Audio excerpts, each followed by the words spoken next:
միավորված են, պետության դեմ պայքարում ռևանշիստները միավորված են եւ կոորդինացիան անում է Կիրիենկոն, էլ ասելու բան չկա։ Հիմա Կիրիենկոն ում է հերթով փուրը տալիս կամ իրենք չգիտեն, իրենք ինչ ասեն, են էլ պիտի անեն։ Եթե առանձին են գնում, Մոսկվայից ասել են առանձին եք գնում, որպես ներվերը շատ ուտեք, որտեղ ոչ բողոքելու բան չկա, ոչ բան։ Հələ թող իրենք մի հատ իրենց ունեցվածքների բացատրությունը տան ու Գոլոշյանան էս երկրից, որտեղից են հարուստ ինչու,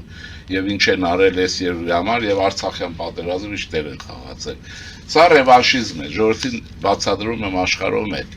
Մենք ընդդիմություն չունեցանք, ինչպես որ ես ասում էի, ընդդիմություն չունեք խորհրդարանում։ Հիմա ուզում եք